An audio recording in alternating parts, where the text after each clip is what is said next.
Hello and a very warm welcome to the Property and Investor podcast. This is the podcast when I speak to some of the most interesting, inspiring, resilient people in property investing and beyond. I am, of course, your host, Paul Lanfear. Now, as you know, my inner lawyer requires me to say nothing in the podcast is financial, health or legal advice. Do your own due diligence, but of course, you know that. Now, to start 2023, we're doing our first multi-handed podcast. And I feel like it's a bit like I've got the majority of the Beatles here with me today, the most requested people for the podcast so far this year.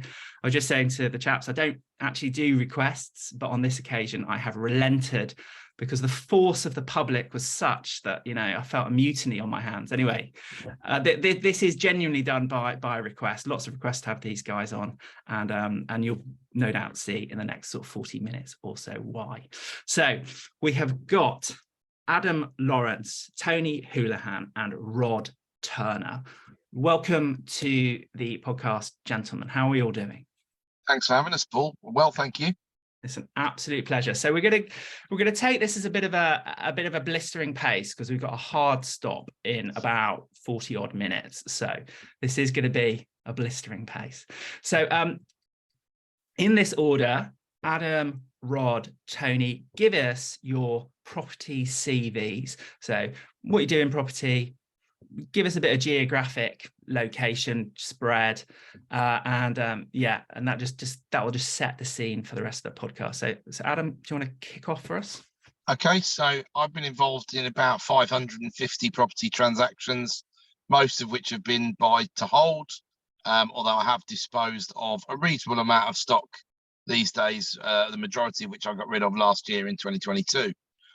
That's been all over the mainland UK, has principally been buy to let, fairly vanilla. I do have quite a number of HMOs leased to social housing providers.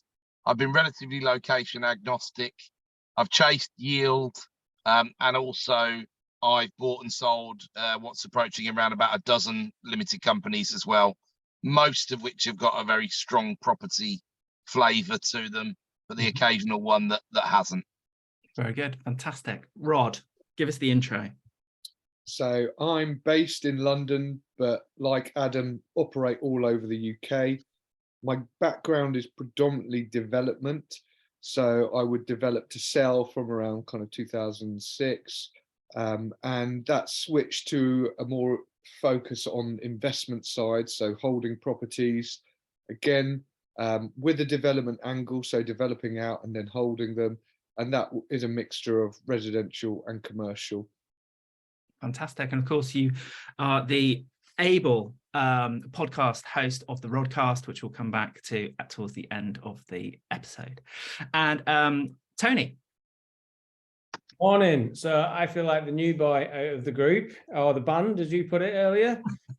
So I'm based in Stockport. I'm primarily a developer, done bits of new build, some fairly big conversions, focusing on quite a lot of SA stuff at the minute, either for my own portfolio or on a consultancy basis for other developers.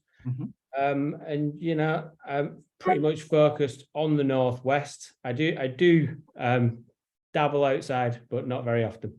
Very good. Perfect. Excellent. So that's all the introductions. Fantastic.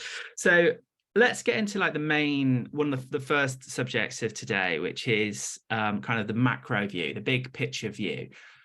2022, I think, was full of surprises, but Tony and I were talking offline before we started recording, and he made the very good point. Well, look, the last few years have been full of surprises, Paul. So and my base case is that we're in for a few more, but we shall see.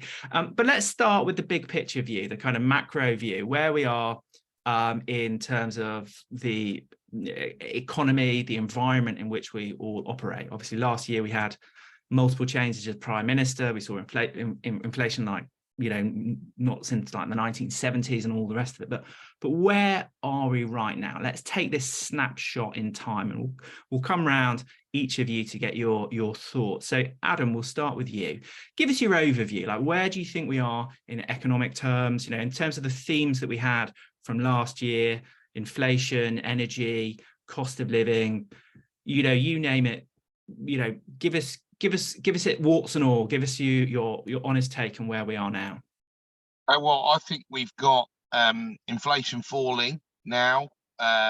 Some of that due to base effects / what they call transitory inflation working its way through the system, which was brought about by stopping and starting production and supply chain disruption during COVID. My personal view is that the remaining inflation will be more powerful than the vast majority of the financial press and the commentators are predicting. So we'll be dealing with inflation that starts to get really stubborn around about the 4 to 5% mark, and we'll be dealing with that at the back end of this year and going forward into 2024. I'm not as bearish on the overall economy as maybe the Bank of England and some of the government organisations and the independent organisations that comment on this stuff, because we've got quite a robust labour market and a shortage of people, which is driving wages up, even though companies are desperately trying to stop that on the basis of, number one, the noble stopping the cost wage price spirals that we had in the 70s that were very problematic. And absolutely, inflation does need to be addressed. But if we're looking at a world where we might see 5 to 7% pay rises this year, that's going to help with things like rent affordability, helps things press on. We've still got energy price cap, which is looking in a slightly better position than it was in terms of the bill for the government on that front. When April 23 comes and they release the cap a little bit, futures prices have started to calm down a little bit. But I think on the broader sort of decade-long view, on the energy side, you've got a big problem because we're not producing enough energy, and we're certainly not producing enough in the way that the whole world now wants us to, due to the climate lobby and all the rest of it. Expensive energy is bad for growth in general.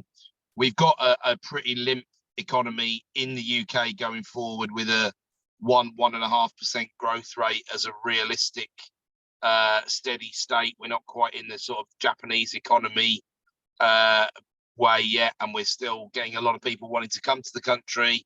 But with the challenges we've had, COVID, go back to Brexit and the near-term economic implications of that, we've got a problematic and slow decade coming.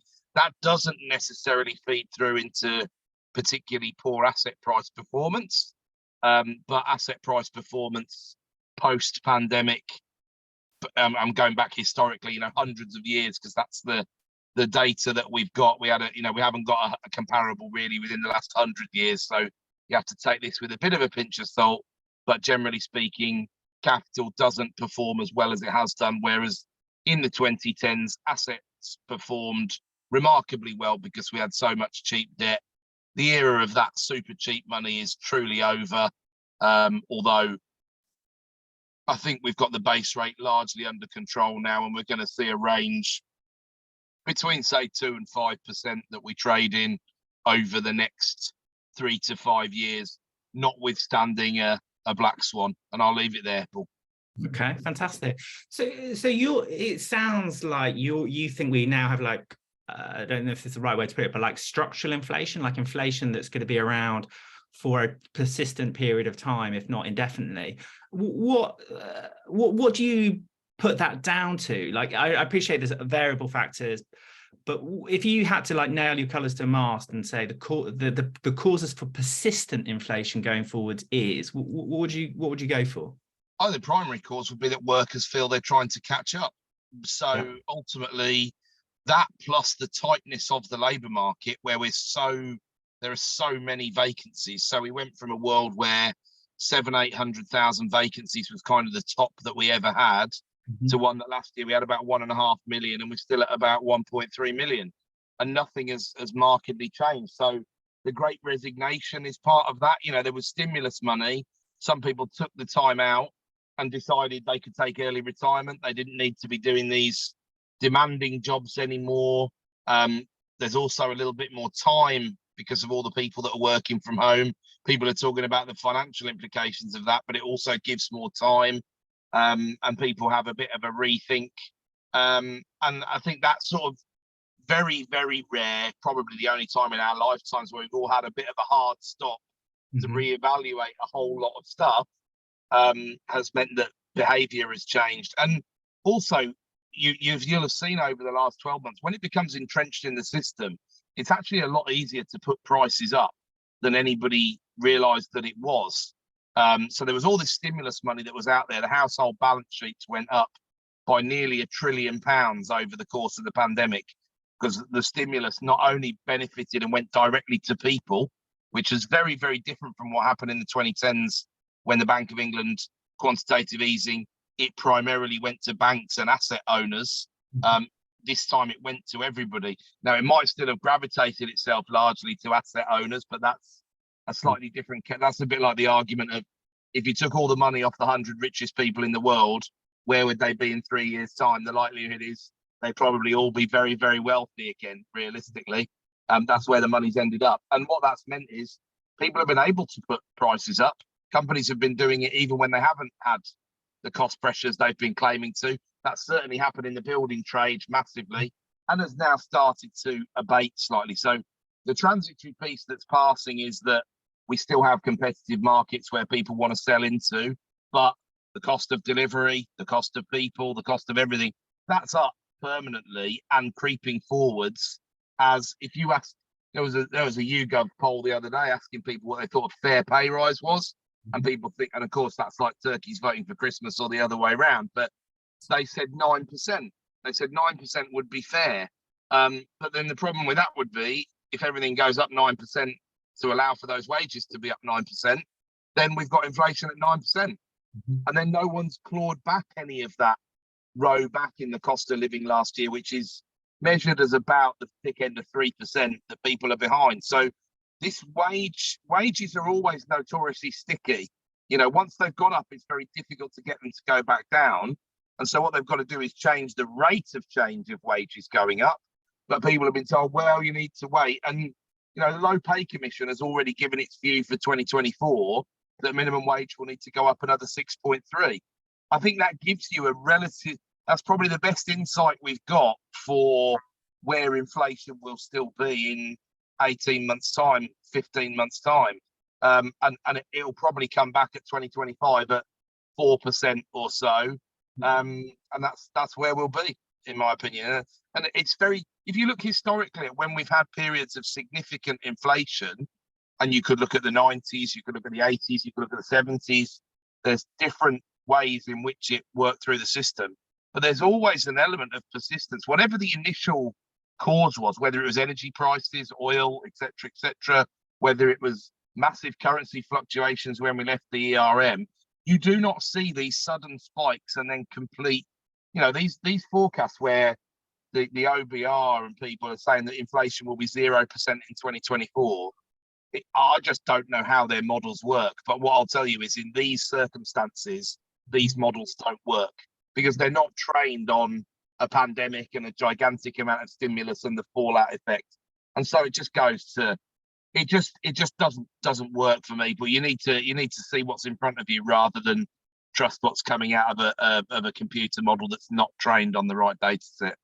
Definitely, and I think there's a wisdom in that as well, which I think we're all having to turn our minds to, is that we do live in a new world, if you like. You know, the world's a very different place, like post-Brexit, you know, post the war in Ukraine with Russia, China and the US decoupling. Like, we are in a completely different landscape, and we're not going to go back to where we were necessarily before. Rod, let's come to you, and just to explain to those watching on YouTube, Roger's got a technical problem with his camera, and hence we can't see him, but we get his words of wisdom nevertheless. So Rod, give us your overview, your macro view, the big picture. Here we are at the beginning of 2023. Yeah, sorry, it's a face for podcasts or face for well, I mean, I think Adam's covered a lot of it, really, hasn't he? We can talk about he's covered all the macro things that I think are probably relevant, but maybe if I kind of turn the spotlight in on property and what the macro means for property, rather than kind of repeating all the wise words that he said.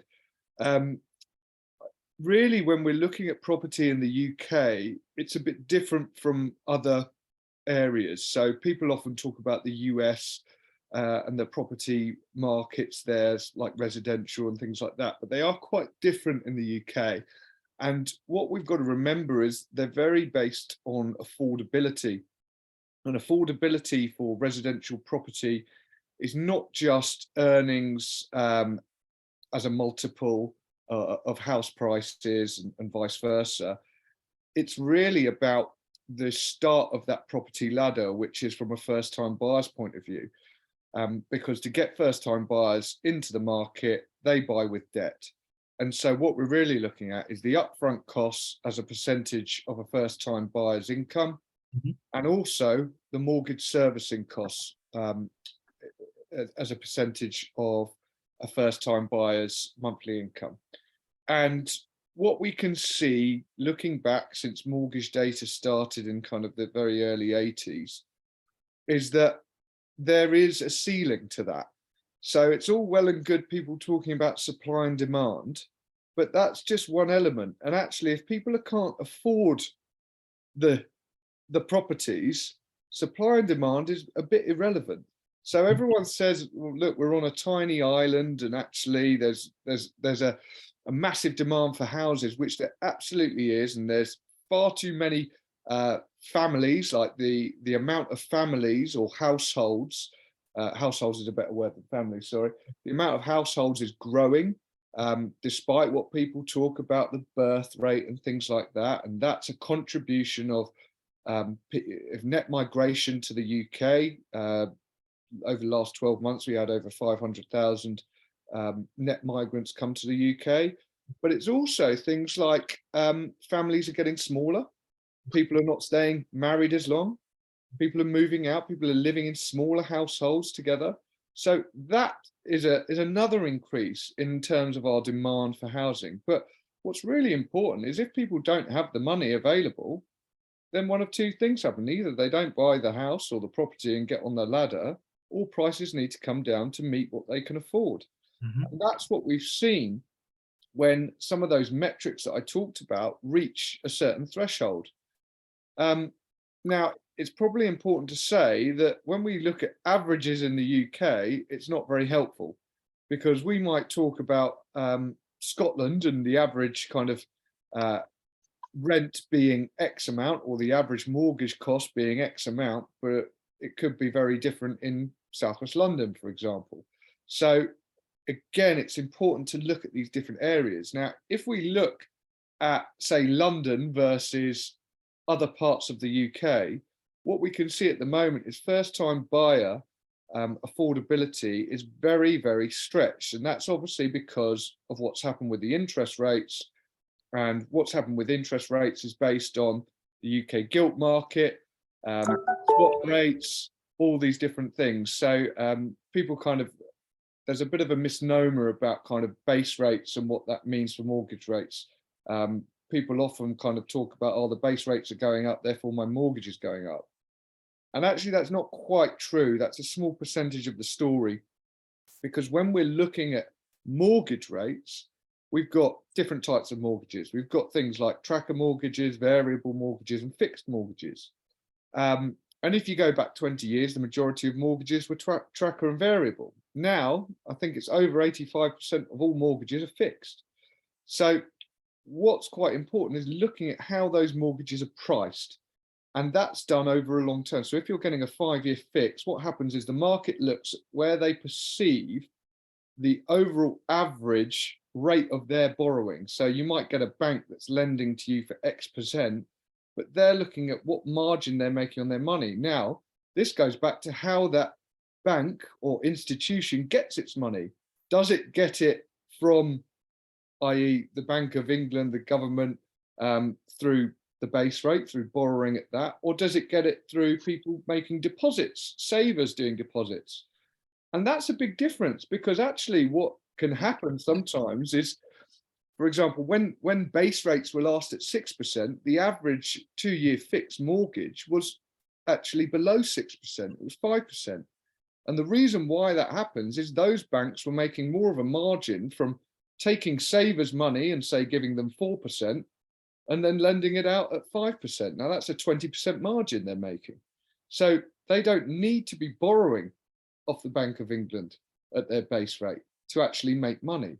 But you might have a bank that actually is getting all their credit line from that route, and therefore they will need to make a margin. So there's lots of different ways that mortgages work.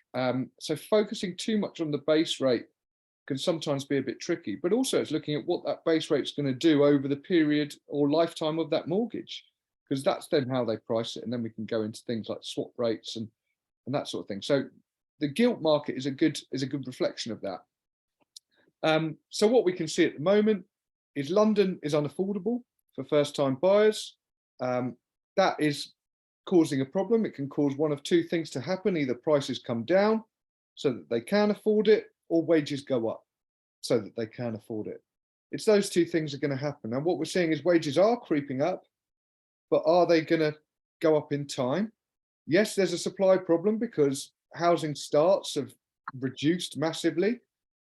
So again, we talked about supply and demand. That only comes after the availability of credit in terms of kind of what's a priority for the UK housing market.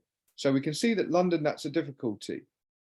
Other parts of the country are not too bad. The southwest, like London, is going to struggle a little bit, but other parts of the country are still relatively affordable. Now that affordability metric is different. So in some parts of the country, that might be 30% of a first-time buyer's take home will be paid on their mortgage. Now, once it goes above that 30% level, that causes an issue. Whereas in London, it might be 60%. And once it goes over 60%, it causes an issue. The reason behind that is that all the other staples of living, like transport, food, clothing, cost relatively the same. Okay, we're not talking about kind of holidays and things like that. We're talking about what people need to live, and they cost relatively the same wherever you are in the UK, which is why that percentage of your income that's spent on it will be different in London versus somewhere that's maybe lower value. And this is the same for rent. So if you've got a rental portfolio, and Adam talked about kind of chasing yield, which is what he does and things like that. But I think it's important to point this out to people that you shouldn't be chasing yield at the cost of everything else. Because what you can find is, let's say you've got a, I don't know, 12% yielding property, but the rent is only £300 a month and it's a one-bed flat. What you might find is over time, that net yield after costs, it might actually be worse than, I don't know, your 5% yielding property in London.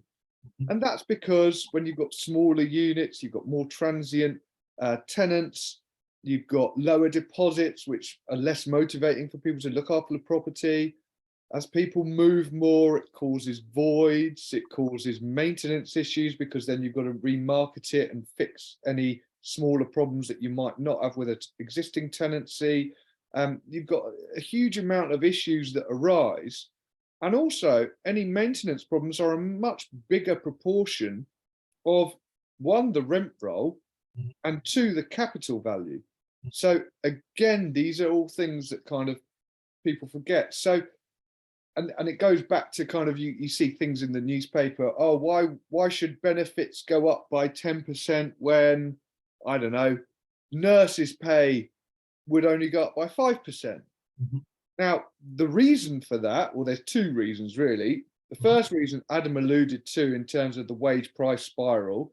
If you start giving in to unions and groups, you set a precedent to increase by X amount, and that causes more problems for inflation. And the idea behind that is inflation will negatively impact more people than a cost of living crisis will do, or a recession will do. Although it's not very nice for those people that are negatively impacted by a recession, it's still going to negatively impact much less people than the long-term inflation will. But the other reason is, if someone at the lowest kind of the lowest earning portion of the society has an increase in 10% versus someone, say, in the middle portion of society in terms of what their income is, it goes back again to what those basics of living are. what the basic costs of living, so staples of living like transport and everything like that. And there was a great example of this. I can't remember the name of the person, but they put it out where they measured increases in, I don't know, Asda Basics food versus the Tesco premium brand food. And what they'd find is that, I don't know, a bag of rice at the basics level had gone from, I don't know, 50 pence to £1. Now that's 100% increase. Okay, so it's 100% increase on lots of your staples, whereas the deluxe range from Tesco's had only gone from, I don't know, £1.50 to £1.70. So again, a much smaller increase. So that's why at a basic level you start seeing that. But it can also mean that those people at the lower value end of things are more negatively affected by what's going on in the macro environment. Now that then translates to, well, if they're more negatively impacted, who are the landlords or the properties and things that are going to be more negative? Well, it's likely that it's the houses and the units that those people are living in will be more negatively impacted than the higher. So you've got kind of lots of different moving parts to look at. And then you start looking at, I don't know, places like London, which hold far more equity in their homes than other places as well. Again, 2008, GFC, there weren't big decreases in the price of homes in London that were sold versus everywhere else. It was around about 2.5% actually, so very minimal. But what was affected was values. So when, I don't know, surveyor comes around to value for a mortgage product or something like that, because transactions just dried up because people felt, I'm not going to lose this big chunk of equity, because they'd look at, right, 100 grand of equity, how long is that going to take me to earn back? Probably a while. Whereas someone, I don't know, in Timbuktu, where values are much lower, might think, all right, I've got the same percentage of equity, but it's only worth, I don't know, 10 quid. So I can go and work at minimum wage and get that back pretty quick. That's a facetious argument, I know, but that's kind of the basics of it. So that's why there is an argument to say, well, actually, London might hold its own in terms of not dropping in price value, but just drying up of transactions. But then if people are refinancing, there's no transactions to base it on, or the only transactions to base it on are ones that are really forced, that have to take a bath. And so that's where kind of problems can come out. And it's always difficult to look at this. So just out of interest, I'm keen to move on to Tony's points, but out of interest, you gave the Southwest a special mention, and I have many links to the Southwest. It's where I was brought up. Why did the Southwest get a special mention? Because of that metric of what the income, what the percentage of first-time buyers' income is spent on their mortgage payments, and it's much higher than it normally is, or the long-term average. So what we're basing this on is each area, what's the long-term average, okay, and what is it now versus the long-term average, and what has it been when house prices have reduced in previous times, and that's how we're looking at it. Got you. That makes perfect sense. And you make a really valid point, one which is just seems to be disappear in the mainstream corporate media narrative, which is that the impacts of inflation are not felt equally. You know, they do fall particularly on those with fixed incomes and lower incomes as well, because obviously all the things that you see inflation in are all the things that are non-negotiable in life, and you don't really have the choice to buy them necessarily. Where if you compare that to, for example, relatively well-off people who spend a much smaller percentage of their income on energy and food and rent and those kind of factors. So it does fall disproportionately on those that can least afford it. I don't want to particularly open the can of worms, but it does suit governments to have a certain amount of inflation, because they can make lots of promises, get themselves in debt, and then pass it on to the government. But I pass it on to the people. But I shall try and put the lid back on that can of worms before we get into it. Tony, so your big picture views, exciting things going on in the Northwest. We're going to come on to that later on, but give us your big picture views. So I think in the main, I don't think, especially in the areas I operate in, that it's been really felt yet. Speaking to a lot of agents, they're still seeing plenty of offers going in on properties. They're maybe not as strong as they were the last couple of years, but they're still shifting stuff. People are offering below asking price now, whereas consistently it was for the last couple of years, you had to be at asking, otherwise you weren't even going to look in. Rental arrears, especially with letting agents that I'm talking to, arrears haven't crept up significantly yet. Is that because everyone knows that there's a lack of supply and they can't go anywhere else really? And they may be reprioritizing in terms of where that disposable income goes to make sure they can cover the essentials, like you mentioned, the rent, the mortgage, and the utilities. One conversation I had with Adam was some of his portfolio is actually increasing in maintenance costs because people are not putting the energy on as much because they're scared of how much it's going to cost them. And obviously that comes back to the point you've just made about people on lower incomes are getting hurt quicker, but it's not as apparent until you really get into the detail of what's going on at the minute. But the property market in general around here does seem to be still fairly active, although it's not just as red hot as it has been.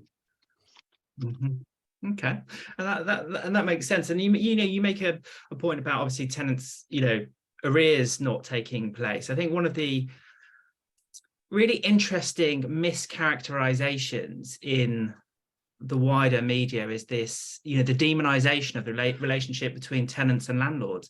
The truth is, like most of the time, landlords and tenants have this cooperative relationship where landlords take care of their tenants, but also tenants take care of their landlords. They report things in a timely manner, they work cooperatively, they communicate.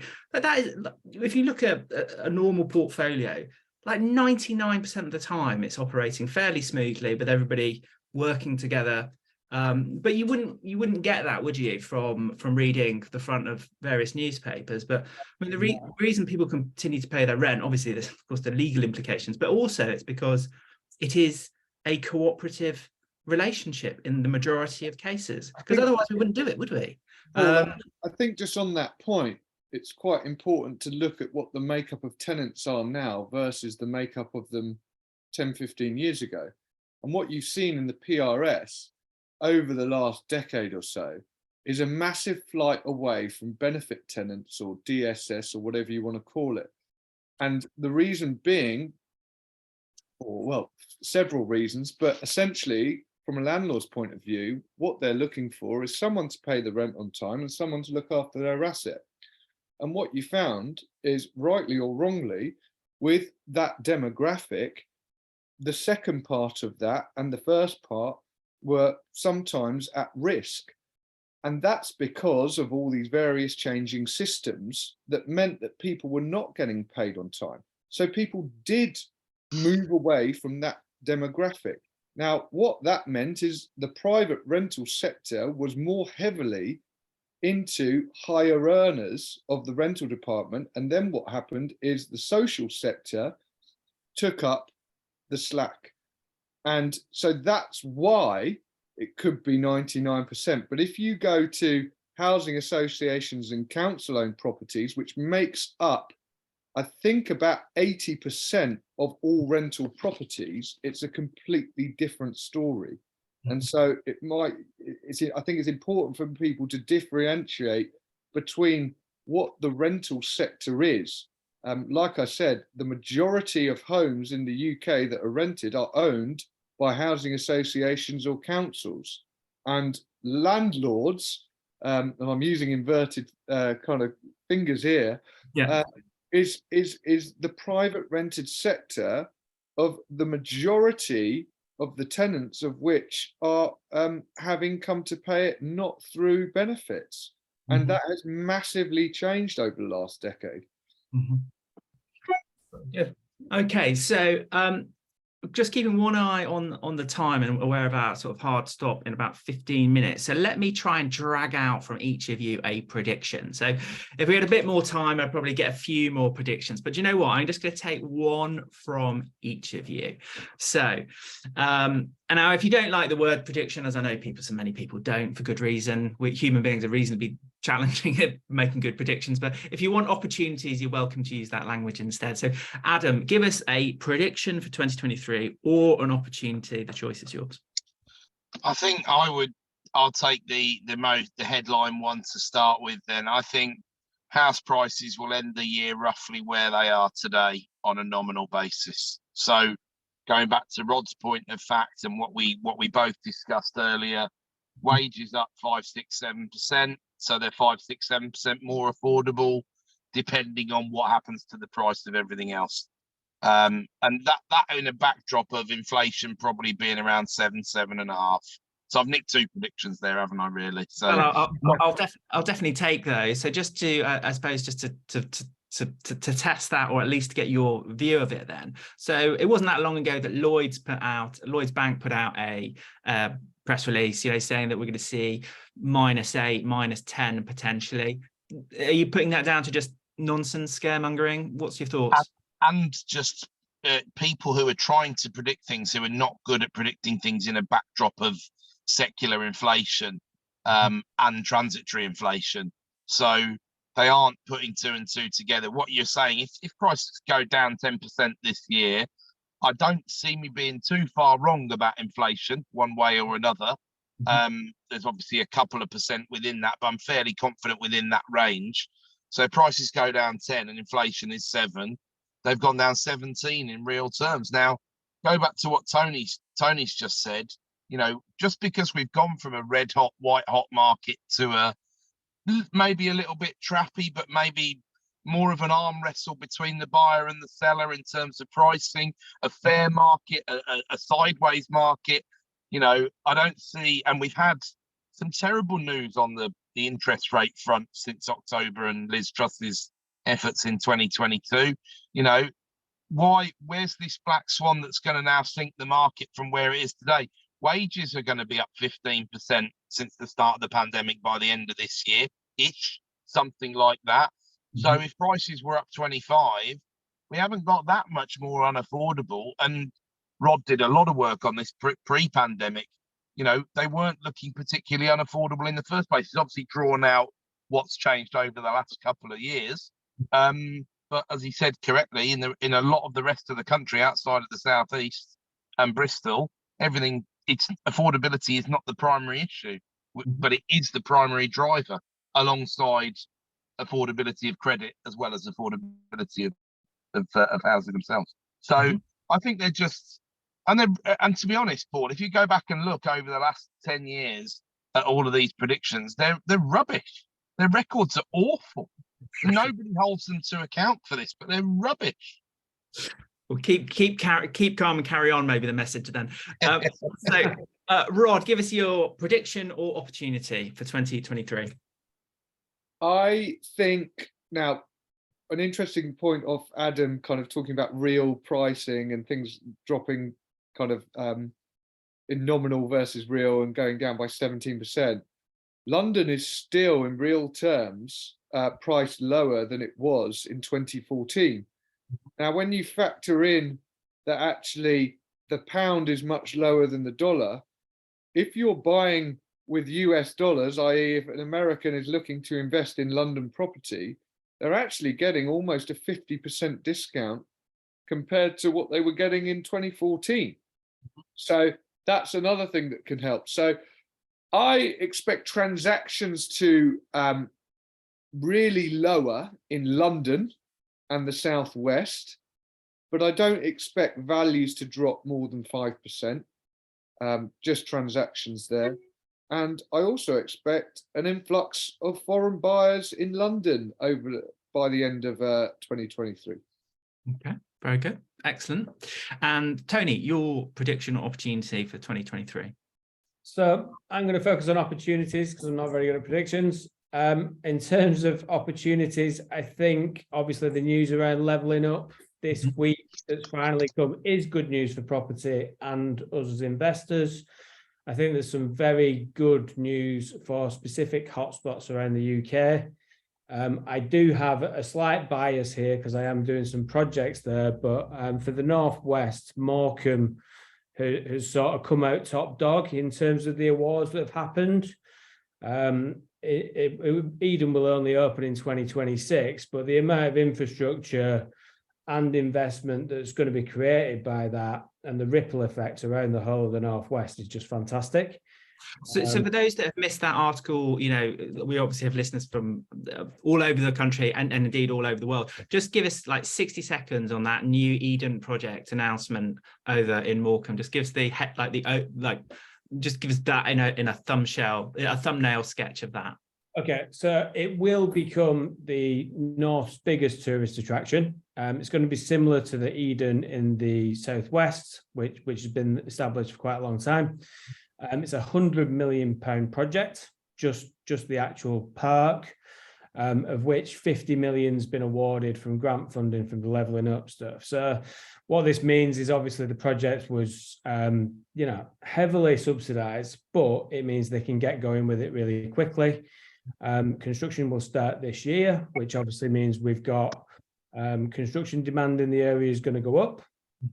Obviously, materials and labour ain't getting any cheaper in that part of the world. That's for sure. Yeah. And obviously, all the investment that's going on, there's already some people that are a bit ahead of the game. They've started buying buildings. Property and land's traditionally quite cheap up there. I don't expect that to stay. Competition will be coming in from everywhere. People in the southeast will all be driving up northwest, looking at places to invest for service accommodation, apart hotels, and businesses that feed off the back of it. So more leisure, things for people to do in the meantime. But obviously, we're going to have an influx of contractors as well that are going to need somewhere to stay. Cool. Awesome. Massive shout out for the Northwest. That's got to be good news, hopefully. Skilled jobs, good jobs, all the rest of it. So, fingers crossed. I would just argue with Tony that if he's saying it's going to be the biggest tourist attraction in the north, he might not have been to the Doncaster Dome recently. Yeah, and if you've never experienced Diggerland, I'll let you do your own inquiries for that. Everybody should explore that. Okay, so into the final few moments then. So we'll do this as rapid fire. I'm going to appoint Adam as your spokesman. If you disagree with him, let him know that you disagree in no uncertain terms. So over or under, Adam? So the price is going to be in US dollars. Is it in a year's time? Is it going to be over or is it going to be under today's? Here we go. So the dollar as managed by the composite index that is the DXY, the dollar index. Over the Dixie, I'll go lower. Perfect. The US stock market as measured by S&P 500. Versus today where it's around about 4,000, isn't it? I'm going to go lower. Disagree. Oh, disagree from Rod. Okay, so Rod, so you're taking the S&P 500 being higher this time next year? Yeah, nominally by this time next year, I think it'll be higher, not by a lot, but tiny amount.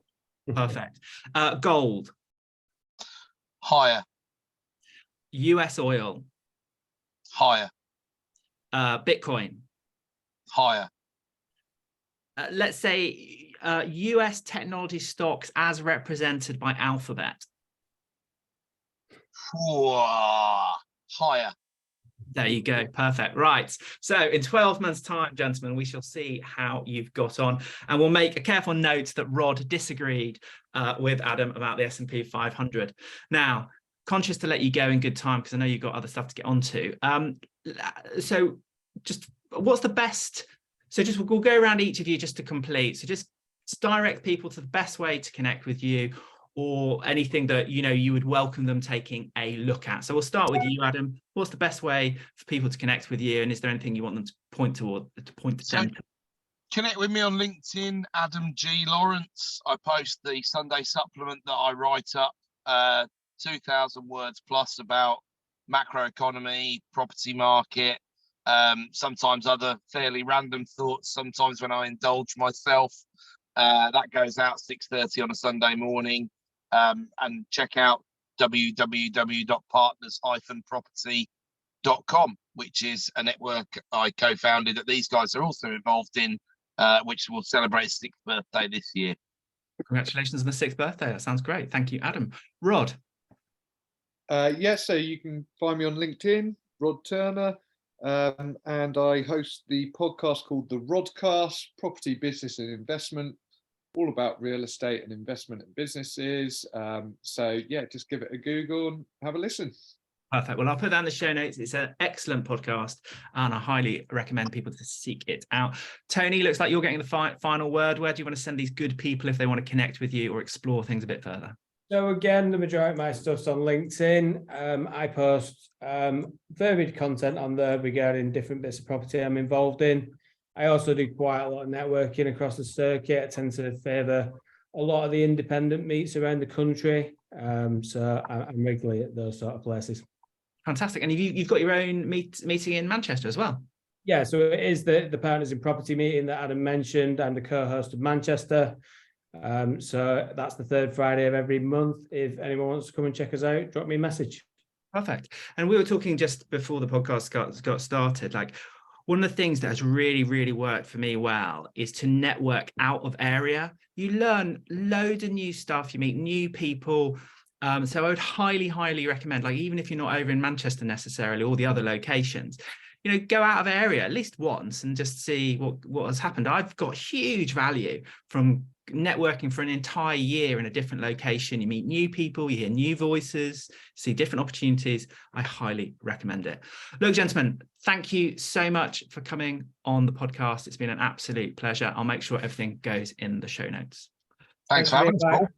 And there you have it, everybody. So thank you very much for listening to the podcast. If you've enjoyed it, please like, subscribe, follow it, whatever is appropriate for the platform you're on. Give it a 5-star review, give it a kind comment if you feel like it. And don't hesitate to connect with me on social media. My links are below. And of course, come and join me at the next Property and Investor Breakfast to discuss this and everything. Thank you very much for listening to the podcast. Speak to you very soon.